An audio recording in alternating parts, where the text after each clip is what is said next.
Welcome to Moments with Marianne. I'm so delighted we're spending this time here today. We have a very inspiring show coming right up with special guest Jeffrey-Keene, and he's here today to share with us his past life experience. So what would happen if one day you remembered living a past life?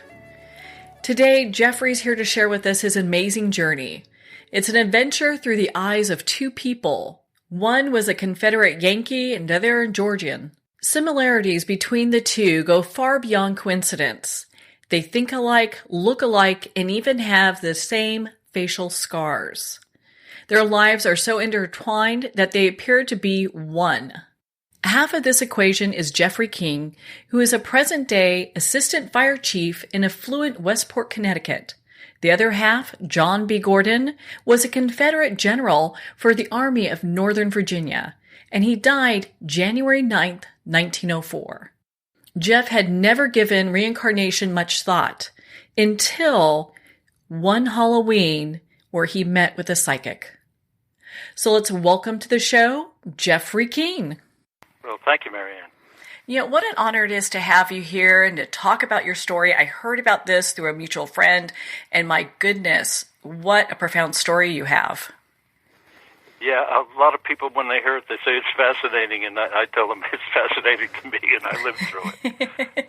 Well, and for our listeners, why don't you share a little bit about your background? Because it's not like, you know, you're a pretty solid guy. I mean, you're a medic, you were in the Air Force. Why don't you just share a little bit about your background with us?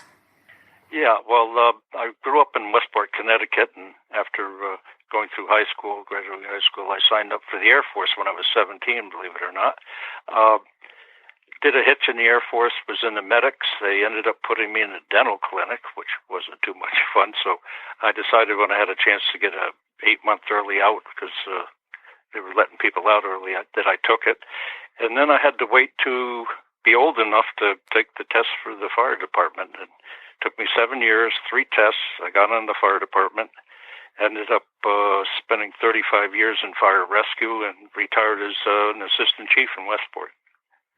And not just an assistant chief, you were a decorated firefighter. Yeah, well, quite a few firefighters are decorated, but you usually don't hear about that too often. So, well, it's good to talk about that because people see the level of professionalism you have. Because now we're going to dive into your story. I mean, because there was this incident that happened on Sunken Road, right? Yeah, it's a strange story with the reincarnation involving a Confederate general. I didn't have a big interest in the Civil War, never read a book on the Civil War. I'd seen some of the Ken Burns series, and was very impressed by what the people went through back then. And my wife and I were recently married, and we're traveling around visiting relatives in Pennsylvania. Went down into Maryland, and we weren't too far from Antietam, Sharpsburg, Maryland, where the battle occurred. And I just kind of felt compelled to go over there, asked her if we'd take a little side trip, and we did. The battle that day at Antietam, which turned out to be the bloodiest day in the history of the United States, they had like 27,000 killed, wounded, and missing in an 11-hour battle. That's never been topped. Even D-Day didn't top that. So the battle consisted of 3 portions: the cornfield, the Sunken Road, and Burnside's Bridge. So I wanted to do them in that order. And Anna and I got out of the car, walked around at the cornfield. She got back in the car. That was the end of her historical career. She wasn't much interested in it. So the next stop was the Sunken Road.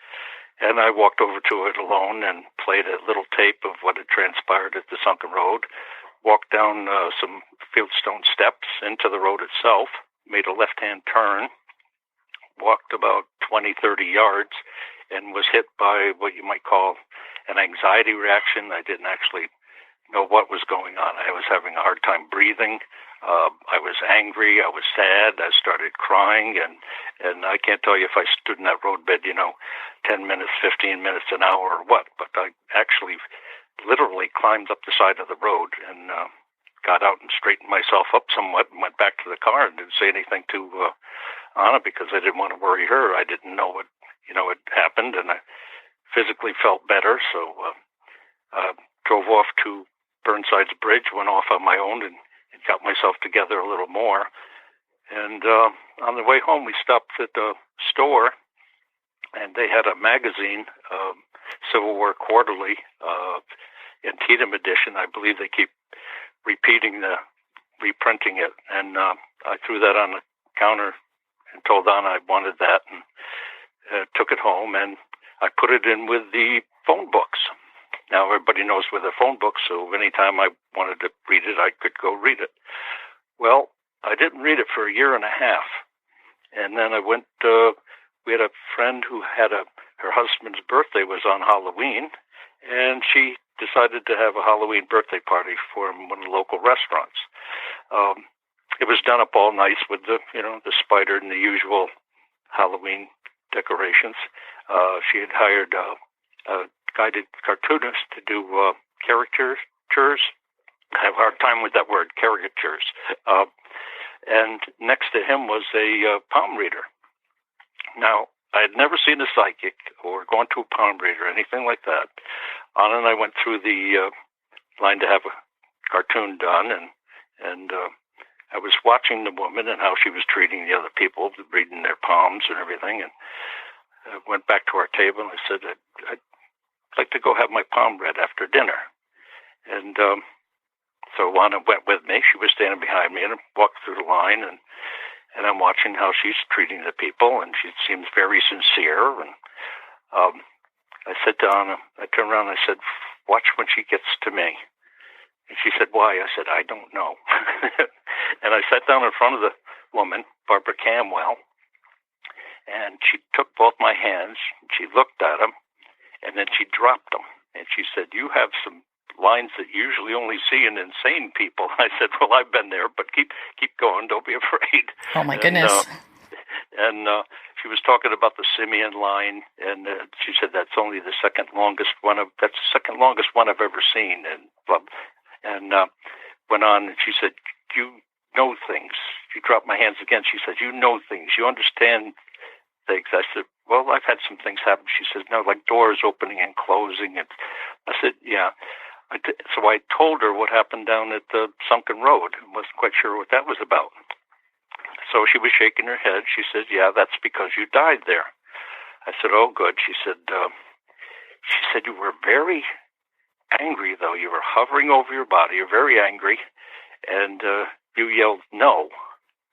And I just, for some reason, I said to her, not yet. And she says, yes, like not yet. So she finished with me. There was other people waiting in line, and later on I got back in line, went all the way through, and sat in front of her again. She says, oh, honey, I've taken you as far as I could go. I said, let me ask you one question. Are you sure he was dead? She said, oh, honey, holes all through you and everything. So pretty much that was the end of that. On the way home, Anna said, who do you think you were? What kind of soldier? I said, I don't know. I don't have any idea. So next day I took Anna to work. I go back home, and I remember the magazine. This magazine I had to have, put in with my phone books. I realized I'd treated it like no other magazine ever had before. So I took it out. I figured it was time to read it. So I opened it up on the section with the Sunken Road, and skimming down the page, and I look, and a 2-word quote pops out. It says, not yet. The hair stands up by the back of my neck.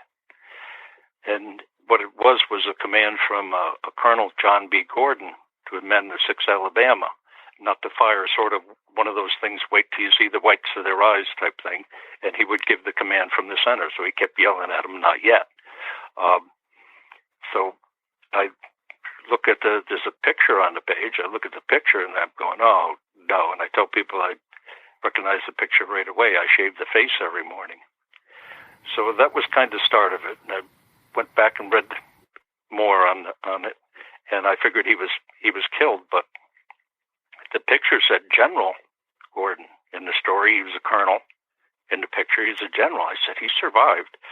And come to find out, he'd been wounded 5 times that day. And he was shot in the right leg twice, and the left arm, hitting the left shoulder, and the last round hit him through the face, entered under the left eye, and blew the right side of his face apart and almost severed his jugular. He actually, back in that time, he should have been finished. He shouldn't have lived, but he survived.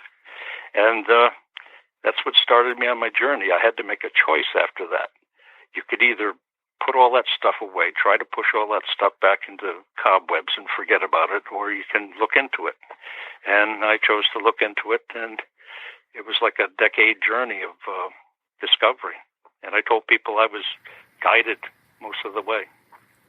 Did you ever hear about past life or past life events at that point? Oh, I'd heard about them, sure. But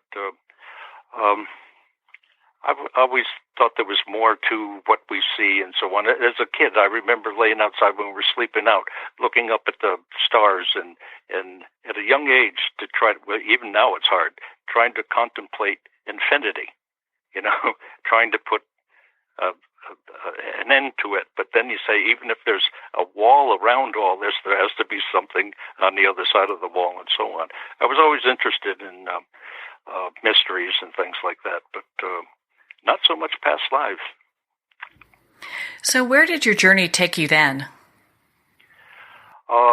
It took me to most of the battlefields where the Army of Northern Virginia had fought. A lot of museums and different exhibits through the different states. I actually helped them straighten out some photos in the Library of Congress, because they had a photo of James Gordon, who was a kinsman of John Gordon's, in his file, and I pointed that out to him, and they moved it. So, and I notice nowadays when people are writing books on the Civil War, there was over 60,000 books written on the Civil War like 10, 15 years ago. I imagine there's a lot more now. But the thing that bothers me is that people don't go out and do the research. I went out, I was crawling around in the dirt, I was digging around in photos, I was in libraries and museums and things like that, where many people sit at home, they get on the computer, they call up other people's work and, take that as gospel and build on that, and, and never step foot on any of the battlefields. I actually helped one of the top people in the Civil War, was writing a book. He sent the book to a gentleman, Gary Gallagher, who is probably one of the most knowledgeable men on the Civil War. Wrote him send him the manuscript to check over. And he noticed something in it that I always had a pet peeve about, the Gordon Barlow story at Gettysburg. It was a very enduring and very endearing story how General Gordon came across General Barlow, who was badly wounded, supposedly was dying, had his men take him into the shade and so on. Went on, thought that Barlow had probably died, and then Barlow actually recovered, went back to the service, heard that a J. Gordon had been killed outside a Yellow Tavern. Now, that J. Gordon was the same kinsman, James, whose photo was in Gordon's file in the Library of Congress. Figured that was the Gordon that had helped him at Gettysburg. They both believed each other dead. Now, years pass after the war. They're both politicians. Gordon was a senator 3 times.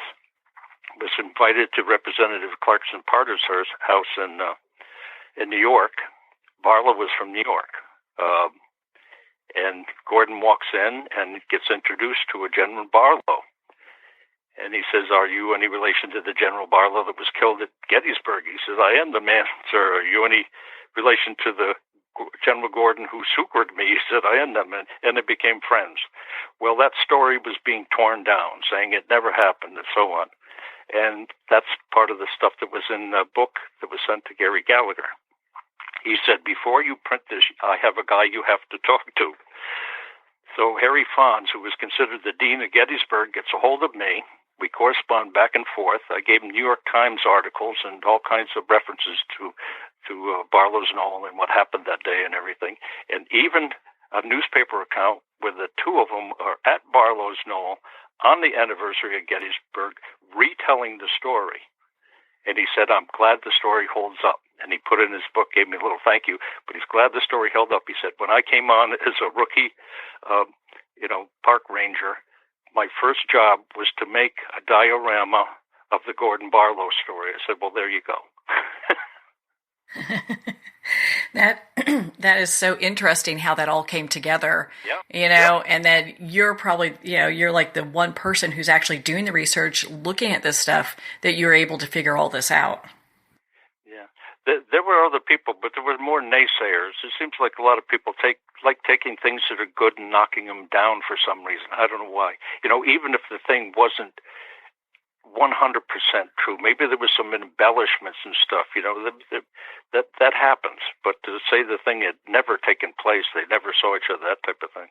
General Gordon actually sent a message through the lines to Barlow's wife, who was nearby, Arabella, working in one of the hospitals, I guess, and she made it to the battlefield, and probably was one of the reasons that Barlow survived, I think, when he had like personal nursing. So. Yeah, for sure. Well, when you went to each of these battlefields, how did it affect you?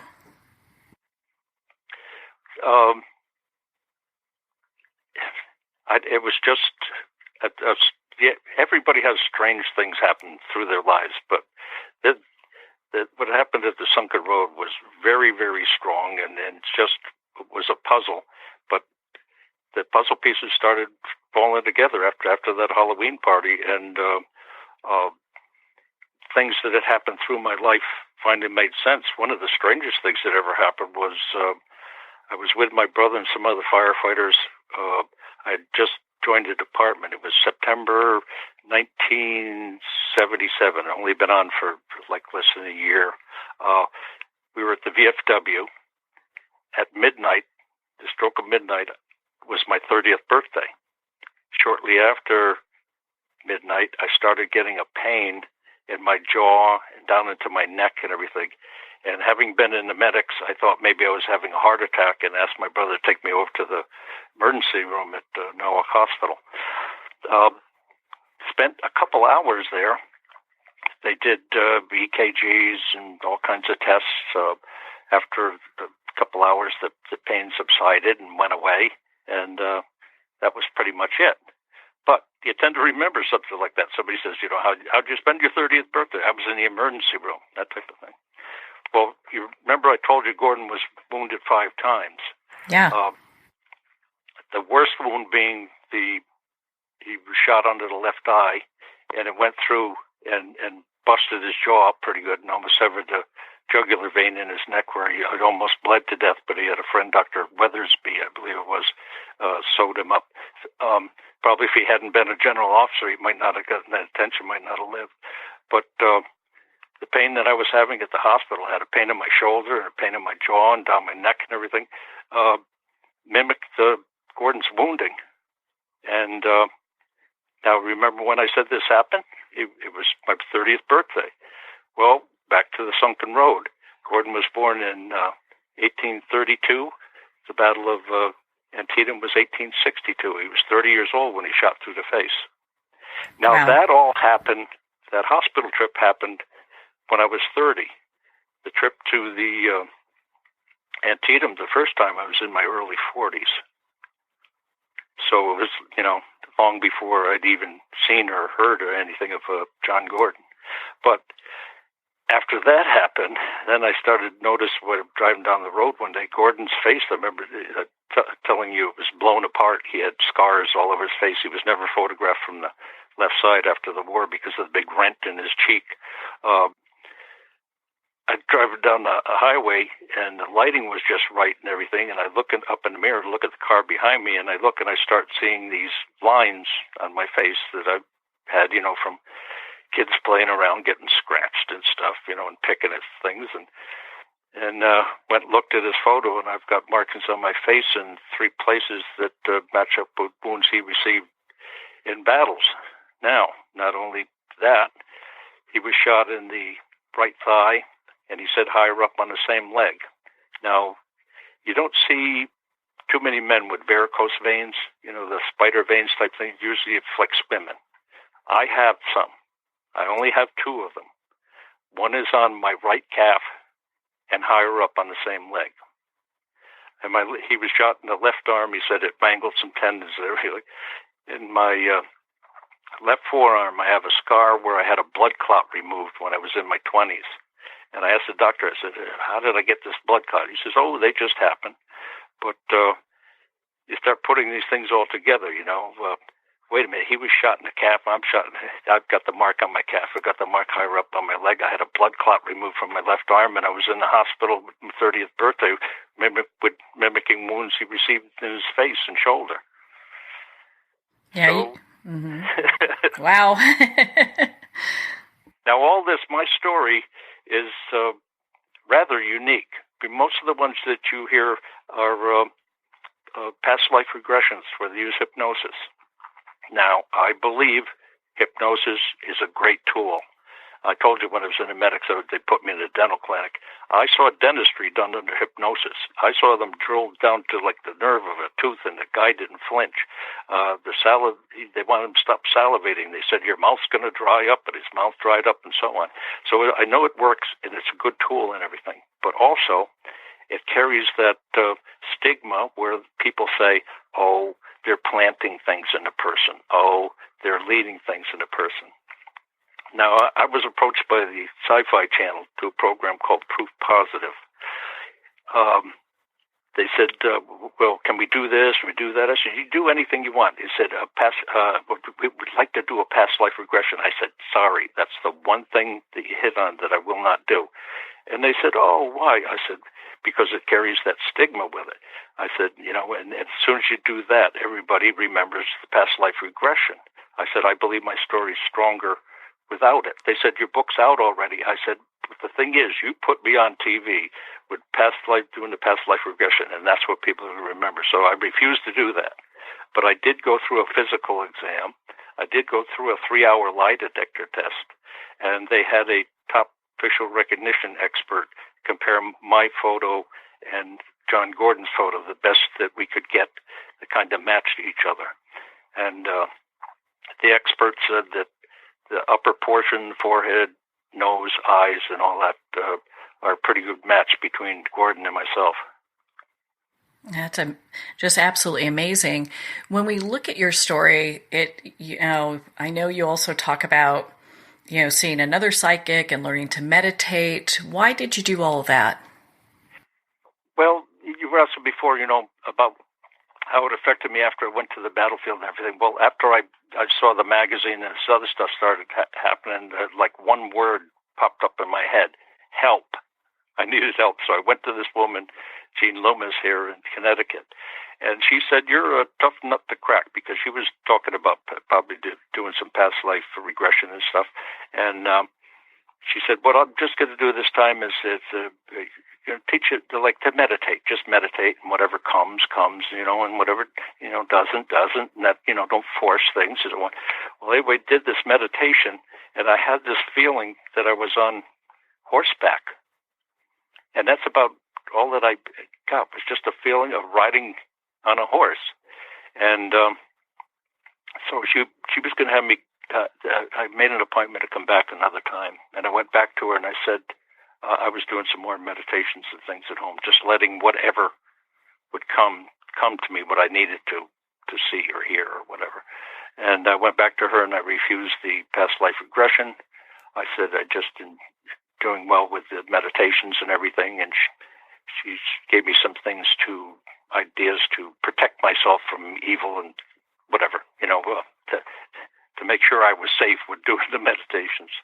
But the thing with the horse is I'm not an equestrian or anything. I used to go to my aunt's house, and my cousin and I would take his mother's horse and his sister's horse and go out and ride around in the woods.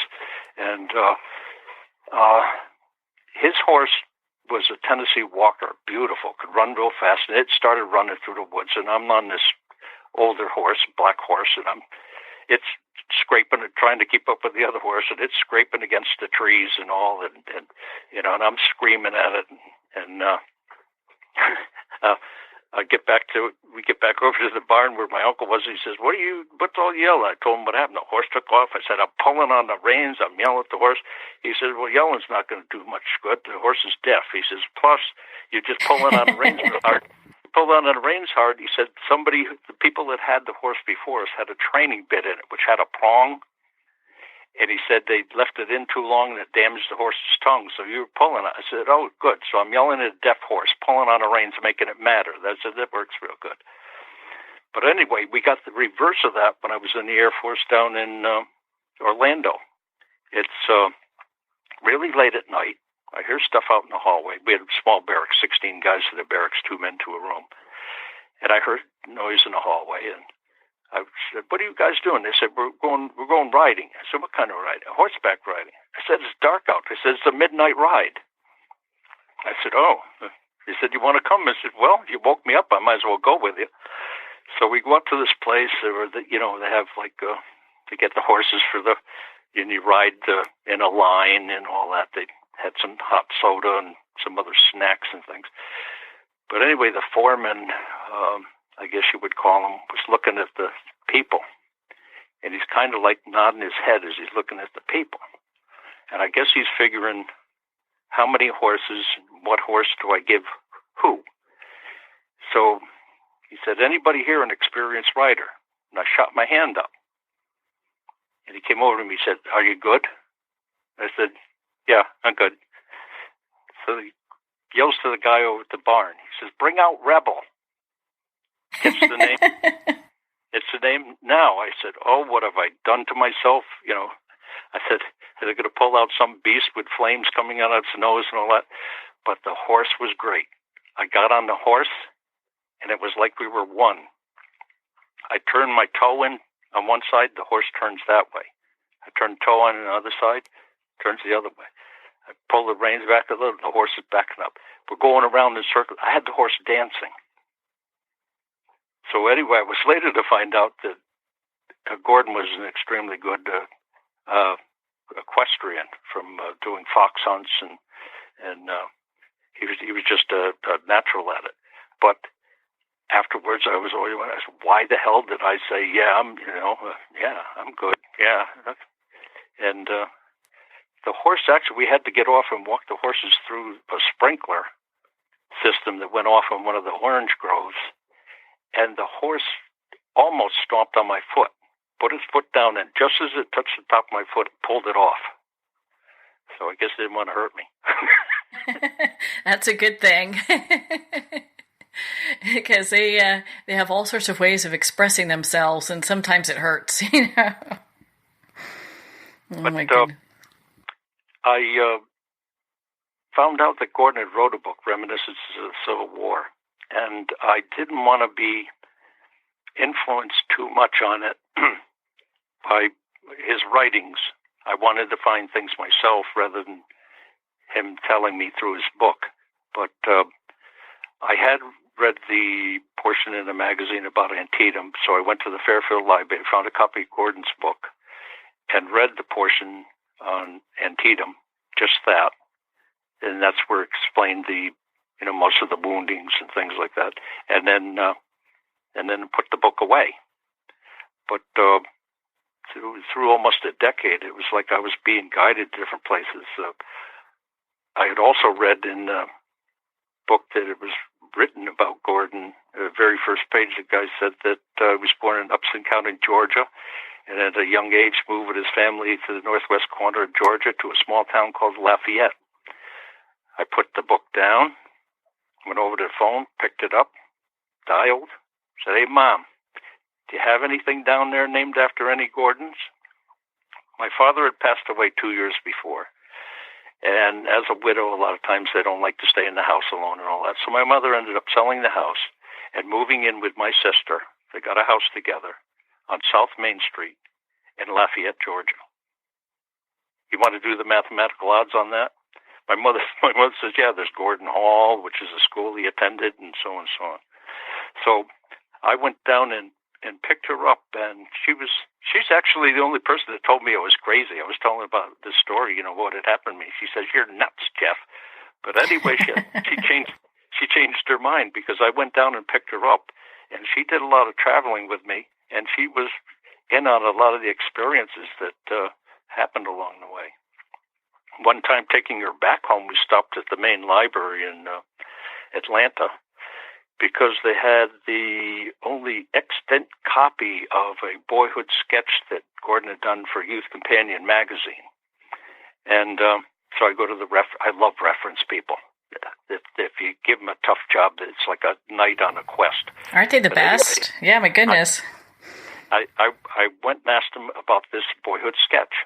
And the woman at reference desk looked around. No, we don't have that. I said, well, I have a book written, such and such. It says you do have it. And he said, well, things were moved around, and now there's other reference people gathering around, listening to the story and everything. All of a sudden, they disappear. And about 20 minutes, half hour later, the woman that was at the desk to begin with comes back, and she's waving a piece of paper. She says, I got it, and boy, are you in luck. She said, if you had come yesterday, we wouldn't have found it. She said, it was locked in a room that's been locked for eons, and we just got the key to that room this morning. Wow. I said, you got that key for me. That is just amazing that things like that happen. You can't plan that. No. We actually went to Oakland Cemetery, where Gordon's buried in Atlanta. A lot of famous people. Martha Mitchell's buried there, Bobby Jones, the golfer, quite a few Confederate generals and things. And I had been to Gordon's grave before that. I went there with Steve Sakalarios, did a documentary called In Another Life. And he was in Marietta, Georgia, and he was going to come up to Connecticut to interview me.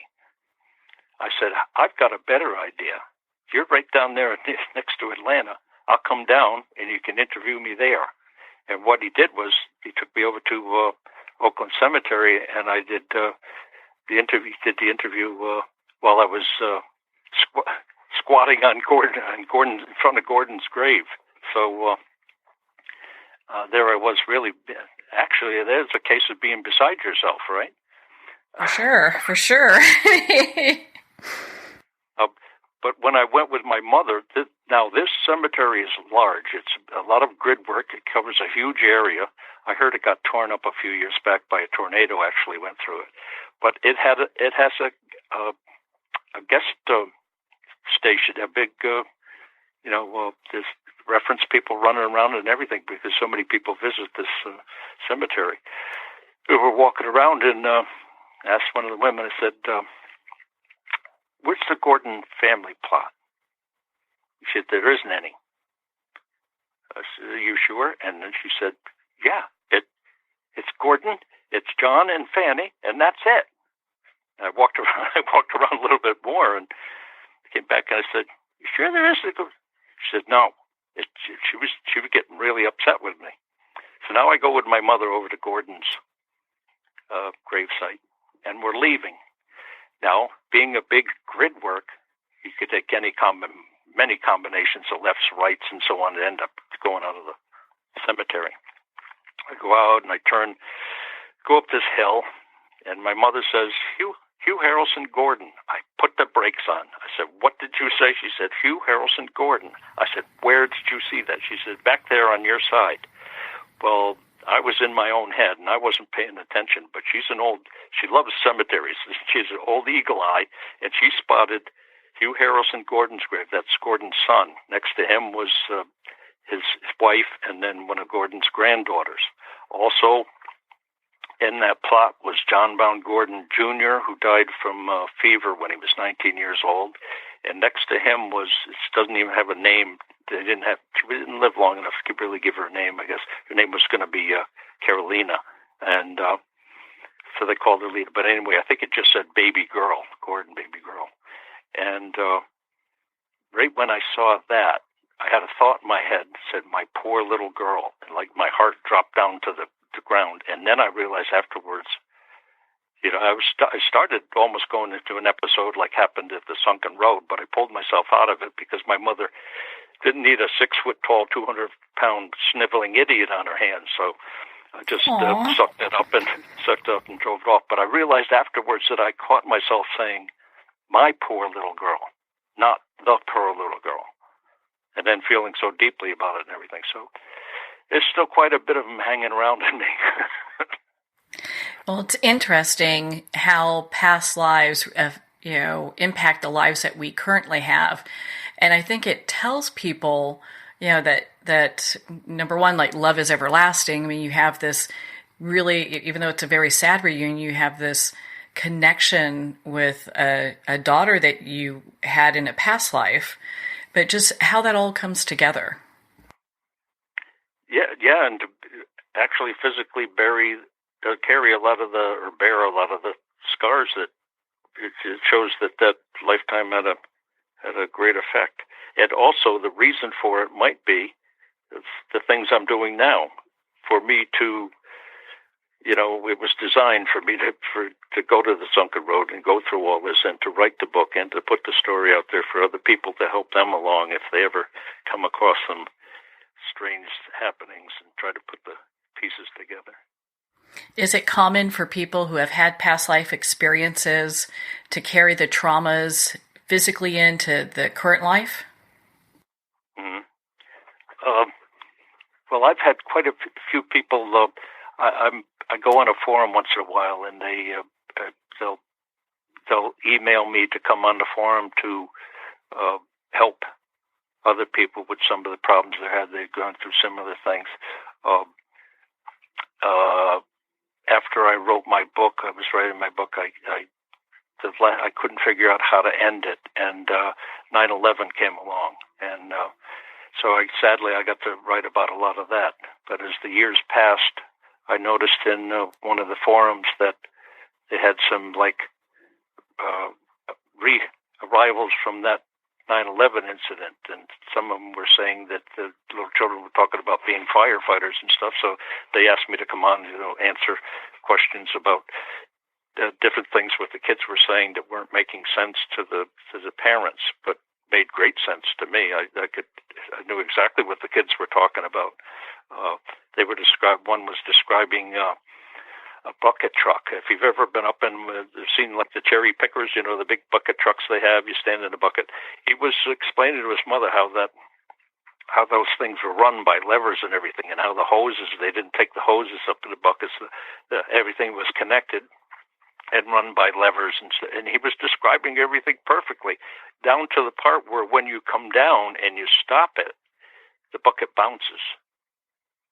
And I've said, yeah, he knows about that, because if you don't work those levers very, very smoothly, you're in a big bucket on the end of this arm, and you can imagine how you could get that thing to bounce. And I said, it's like they had to be there to know the information. And so I try to help people that way with the book, and I've done lectures all around the country and radio shows, and I've been in Proof Positive, a sci-fi channel, Beyond Death on A&E, and Weirder What out of Canada, and recently The Unexplained. I flew out to L.A. And Unexplained and Weirder What are hosted by William Shatner. So didn't get to meet him, but flew out there on a Tuesday, talked to him on Wednesday, and Thursday morning at 6 o'clock in the morning was on my way back home. So, there's nothing big going on about that. They just talk to you and you're gone. Get your story and keep you moving, right? Well, and during this time, because this has been quite a few years that you've been on this journey, has there been anything that you've come across that's really surprised you? Yeah, a lot of things, because I wouldn't believe others, and I wouldn't really believe myself until I had 2 or 3 other confirmations on what I was seeing, feeling, or the things that were happening. And I'll give a great example. It stood the hair up on the back of my neck again. One of the meditations that I had dealt with a Japanese lifetime and samurai and things like that. Now, people ask me, did you have other lifetimes? Well, guess what? As soon as you open the door for one past life, you're open for a whole bunch of them. Can't be just one and you're done. So I did have inklings on other things, but didn't want to put them in the book too much about them because the Gordon story was so strong with the physical evidence and everything. But I did have this inkling about the samurai. Also, I met up with a woman one time, and we had a connection, and it had to have been from a past life because I shocked her on a few things. She played a tape for me and actually shocked me because some of the things I had told her were on that tape from a session with a psychic that she had had 4 or 5 years before. And a lot of it dealt with Japan and samurai and stuff like that. But anyway, I'm go to Stamford, Connecticut with my wife to Borders Bookstore. She goes off to the cooking section. She's a great cook. I gained 60 pounds after I met her. And I went to the history section, and I'm standing in between the books. And a man comes in with a woman and a small young boy. He had to be 5 or so. And it was kind of like the guy wanted to go off and do his own thing and wanted the woman to take care of the child. Well, she was sitting down the end of the road with the boy, and they're looking at books with, I think it was airplanes, making airplane noise and stuff like that. Well, he's about 10 feet away, and I look at him, and I'm saying to myself, this cute kid. He looks up, and he's not looking at me. It's like he's looking right through me. And he says, samurai. And the woman says to him, what did you say? He said, samurai. What is that? She said, where do you see that? He said, nowhere. What is that?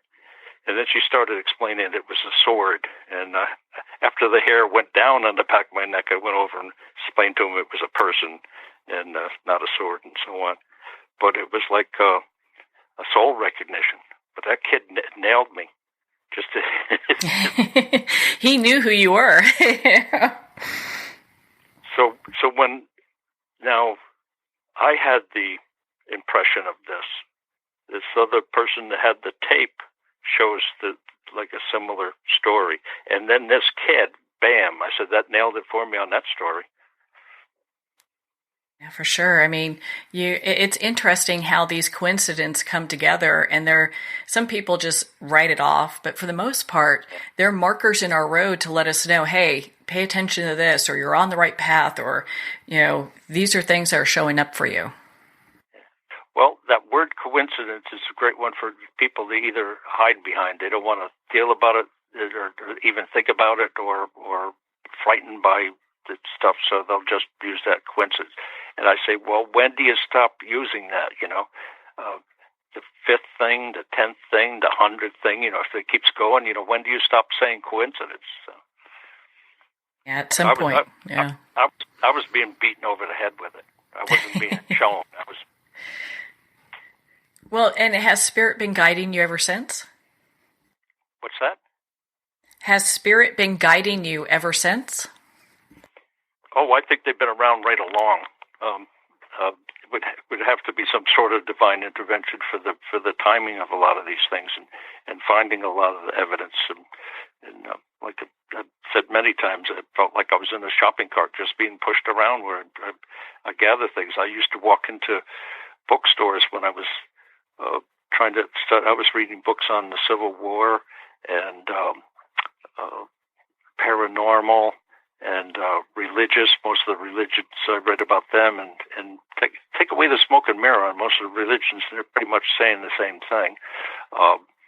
But I would go into the bookstores, and I literally had books fall off the shelf. And I'd pick it up, and I say, I guess this is the one I'm supposed to read, or be lying right on top of the shelf. All the other books put away, and then there's one right on the top. And say, oh, this must be mine. And just followed along. Well, on that note, we're going to pause here for a quick break. We've been speaking with Jeffrey-Keene in regards to his past life experience. You've been listening to Moments with Marianne. We'll be right back after these messages.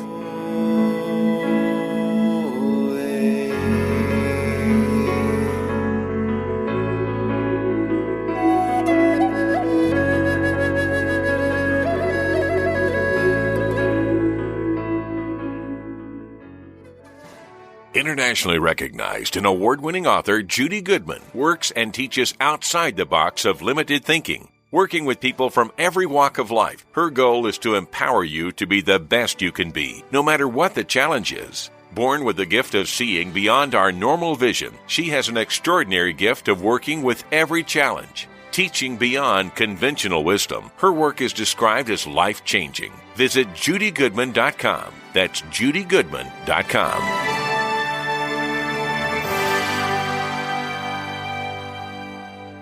There comes a moment when you realize you're somewhere special, when you discover that each beautiful creature that you see has been rescued from a life of absolute horror and brought to this incredibly free place. Here's where their lives were forever changed and where yours will as well. Discover over 500 tigers, bears, and lions at the brand new visitor center at the Wild Animal Sanctuary just outside Denver. For more information, visit wildanimalsanctuary.org. Discover true freedom at the Wild Animal Sanctuary. There are nearly 2 million Americans living with amputation. Many live right here in San Antonio. Becoming an amputee can be scary, frustrating, isolating, but there's no reason to feel alone. The San Antonio Amputee Foundation is here to help support you and guide you toward resources such as home and car modifications and even prosthetic limbs. For more information or to make a donation, visit samputee.org. We'll help you live a full, active life, one step at a time. San Antonio Amputee Foundation, healing limbs, hearts, and souls. If not me, then who? This ethos is driving the Travis Manion Foundation to empower veterans and families of fallen heroes to develop character in future generations. In 2007, Marine First Lieutenant Travis Manion was killed in Iraq while saving his wounded teammates. Travis's legacy lives on in the 5 words he spoke before leaving for his final deployment. If not me, then who? Guided by this mantra, veterans continue their service, developing strong relationships in the community, and thrive in their post-military lives. Visit TravisManion.org and ensure the character of our nation's heroes lives on in the next generation. If not me, then who?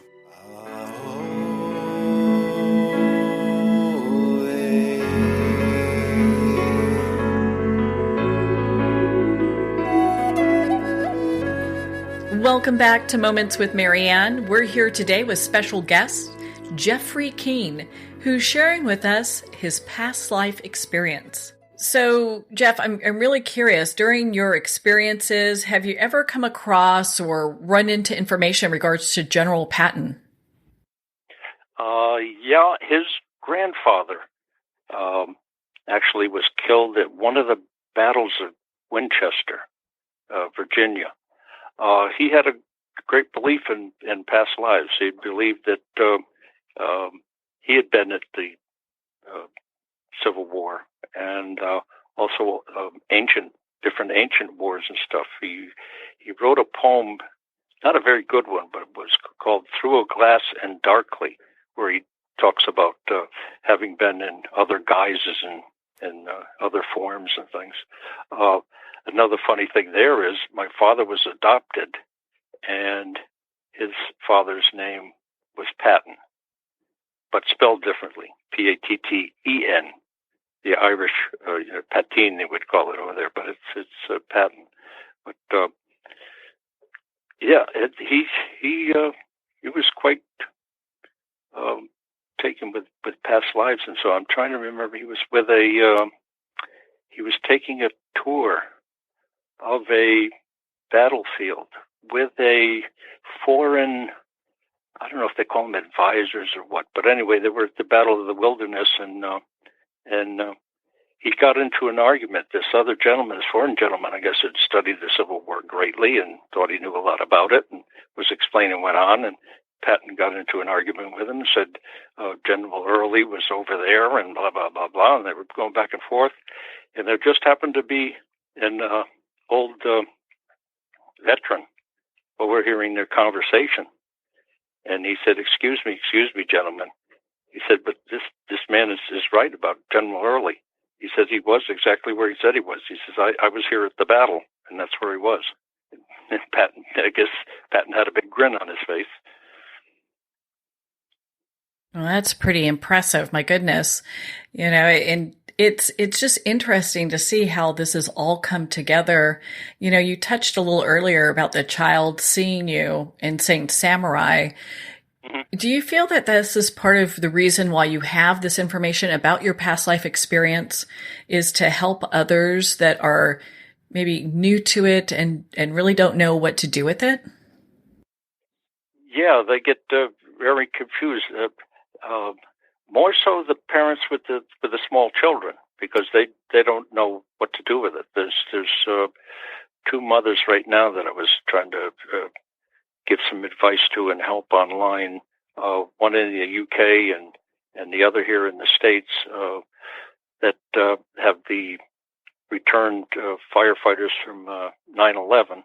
Now they're wondering, how do they handle this with their child, but they also don't want to go out to get public and all, because that can get messy, especially if you can get to the point, and you can with one of these young lads, you could get to the point where actually narrowing it down to like one or two different firefighters that passed away that day. There was 343 firefighters killed in that day. Boom, gone. When I saw the towers go down, I was standing there crying. My wife says, "What's the matter?" I said, "A whole lot of firefighters just died." But Wow. The parents wonder how to handle the child in the situation. And of course, then they have their husbands. Sometimes the husbands are supportive and sometimes they're not. And then what do you do with the information that I gave this one woman here in the States? I said, it's pretty well narrowed down. I said, I think it's this one guy, gave her all kinds of information. She said, what do I do? Go to the family? I said, no. Yes, you have to think everything over before you do anything. What would that accomplish? So it can get real involved, and it can get scary for people, and new situations for them, and they don't know what to do with it. So sometimes they reach out for help, and other times they just shut it all away and lock it in a closet somewhere and don't mention it. So, what have you learned about yourself during this whole entire process?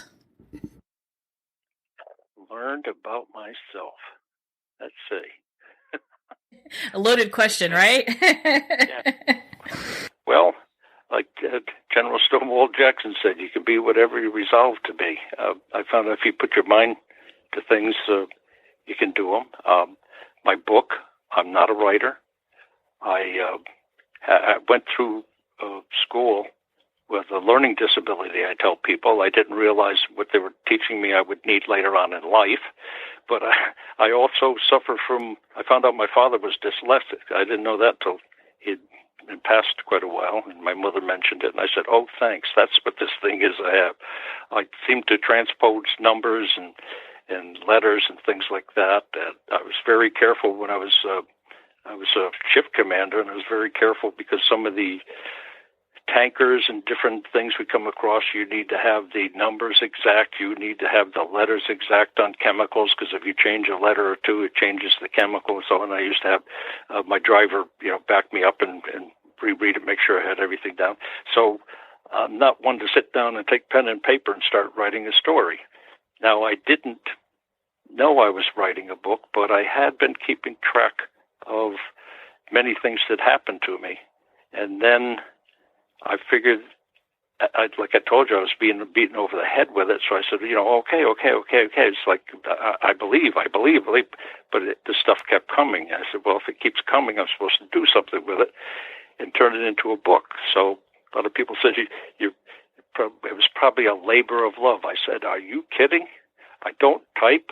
I didn't realize I was writing a book. I don't type, and I'm dyslexic. I said, how much of a labor of love can that be? But I muddled through it, and it actually came out pretty good, because when I went to the publisher, he did a little bit change on the cover design. I had done everything through it, gathered all the blurbs, got all the photos and everything. He pretty much left it all the way I handed it to him, and did question me on one word. It was the word soiree. And I said, well, that's French for party. Don't worry about it. So that was it. So, but I had to go over and over and over and rewrite. But that's what I was supposed to do, and put it out there. And then I kind of like go with the flow now. So, and one of the reasons I'm talking to you, one of the reasons I went out to L.A. a little while back, because I kind of stopped doing those things 4 or 5 years ago because I'm getting older. It was costing me money. I've never made a dime on my store. Well, I did make $250 for going out to L.A., but I had to sit on a plane for 12 hours, 6 hours each way to get that. They called it an honorarium. So anybody thinks you're going to get rich by coming out with a story and putting out a book. Not necessarily so. But I just kind of pray each night to say the right thing, to go to the right places and do the right things, and go where I'm needed. Well, I'm so glad that you're sharing your story with so many people. My goodness, it's such a profound story, and it has people kind of looking at their belief system and looking at what's possible in many ways, kind of like your mom. Initially she's like, oh, you're crazy. And then as time goes on, she's like, wait, this is making sense. Yeah. Yep.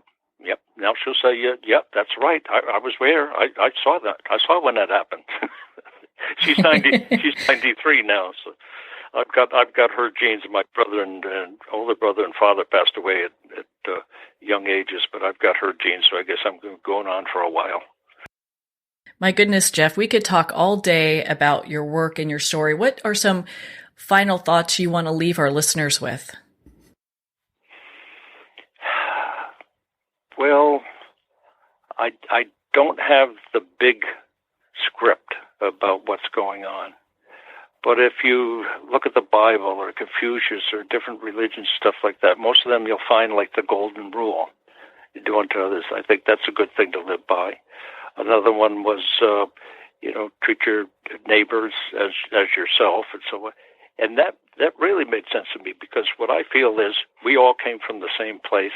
We are all sort of the experience portions of God. God can't leave his spot. If he does, everything falls apart. So we have to go out and experience things for God. And therefore, we're all similar like a drop of water. But you put us all together, we make an ocean.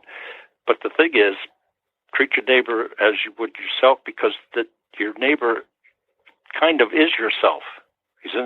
They're in the same boat. Male, female, whatever. That's another thing. One time I mentioned a female reincarnation that I had, and they said, well, I said, yes, you can change genders.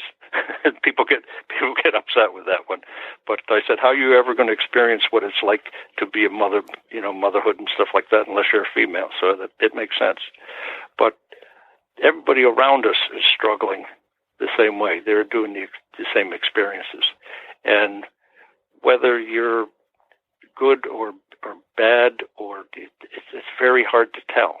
Somebody that did a bad act may have asked to come here to do that act to make something else happen, to be a trigger for something else. So you can't judge other people. So, but it's hard to realize sometimes when you're driving down the road, when people cut you off and stuff like that they're experiencing, they're just like you, but that it's like a school, and there's graduate school and college and stuff like that, but there's quite a few people I think are still in kindergarten, and they say we're all God's children, but I think few of them need a spanking once in a while, but we're kind of all in the same boat, and it'd be nice to see people come together more, and it looks like it might be happening worldwide. I told people years ago, I said, you're going to see people we've advanced too much technologically and not enough spiritually. I'm not talking religion, I'm talking spiritually. So we'll see if we can all get back together and end up back where we started from. Those are definitely words to live by. My goodness, Jeff, thank you so much for taking the time to be on the show with us here today. Well, thank you. It was great talking to you. Thank you, Jeff. It's been such an honor to spend this time with you and to talk about your past life experiences. I know you've got other great experiences that are happening, and I can't wait to hear more. Again, if you'd like to connect with Jeff, you can at confederateyankee.net for more information. Well, we're at the end of our time today. I would like to thank everyone for tuning in. You're listening to Moments with Marianne. And remember, make every moment count.